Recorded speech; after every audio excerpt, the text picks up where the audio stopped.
Hello, welcome to Lil's Vintage World. So this video is going to be one of my history book reviews where I take 3 history books and review them for you.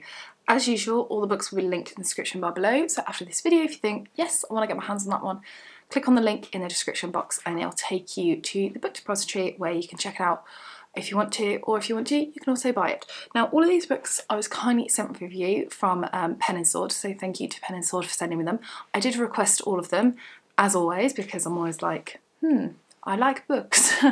So let's get straight into it. So the first book that I have to share with you is a great one for you medical professionals out there. This is Death, Disease and Dissection, The Life of a Surgeon Apothecary, 1750 to 1850 by Suzy Grogan. So this book is perfect for anyone who wants to learn about the history of medicine, the history of becoming a doctor, a healthcare professional, etc. It's a great introductory book to the history of medicine. The years in which Suzy has picked on, 1750 to 1850, is really key. It's really poignant because it's this sort of age in which we start to see kind of almost modern medicine evolve, because it's in this age that we're getting, qualifications and exams, hitting the medical world and the medical profession. This book discusses quite a wide range of topics. It talks about quacks, I love the term quacks, and remedies, obviously date appropriate, and I think this book would be perfect for anyone who perhaps is studying medicine or is just generally interested in the history of medicine, or perhaps you are a medical professional and you want to learn a bit about the history of your profession. I think you'll really enjoy it.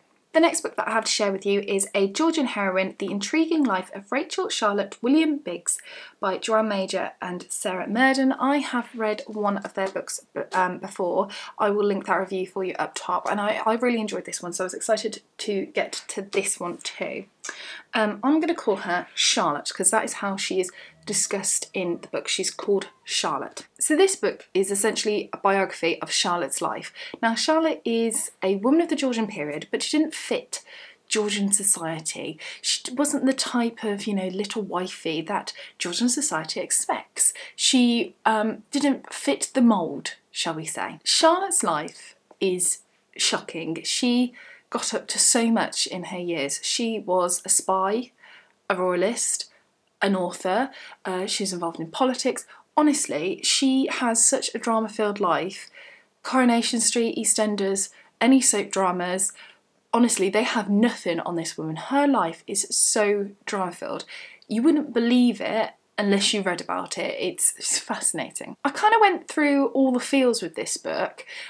Sometimes I feel quite happy, sometimes I was quite intrigued, other times I was like quite scared. She gets caught up in revolution in France and I was a bit like, at times, you have different emotions, and I think because it's such a drama-filled life, you can't help but kind of ride that roller coaster of emotions to fit what's going on in her story. But it's really fascinating, and if you like biographies of women's life, particularly in the Georgian era, then you'll like this one. And finally, last but also certainly not least, I have Elegant Etiquette in the 19th Century by Malory James. Just look at this cover, isn't it fantastic? So this book is all the nitty-gritty stuff to do with the 19th century. So think the 19th century, the 1800s. We're in Jane Austen era at the beginning, we're in the Victorian era in the middle and end, and the 19th century is a really interesting century, particularly for social history, and this book looks at all the kind of the nitty-gritty bits of social history. So things that you watch a Jane Austen film, but actually do you pay attention to the real nitty-gritty bits? So for instance, the order in which people have to walk into a room to dine for dinner, or the time in which to call on someone and how long you should call upon them for, etc, etc.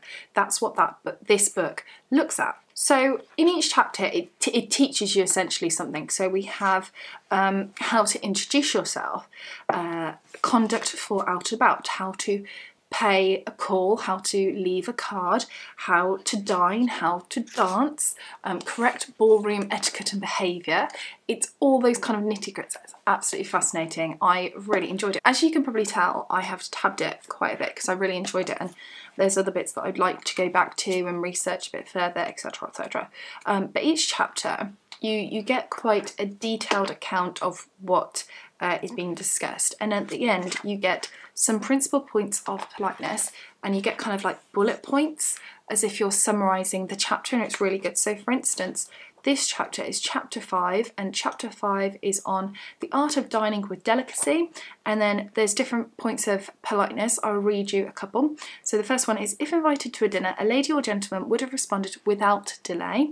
Responses to invitations would be addressed to the lady of the house, and there's more, etc, etc. It's really good. So this book is really fun, it's really engaging, it's perfect for any fans like of Jane Austen or the Victorian era and you just want to learn a bit more about social etiquette, or if you're like me and you are a massive fan of social history, then you'll love this book. I would actually love this book to be like part of a series, like, so we've done the 19th century, let's go back, let's do like the 18th century, 17th, etc, etc. I think it'd be really fun. So there we go, those are 3 more history books for you.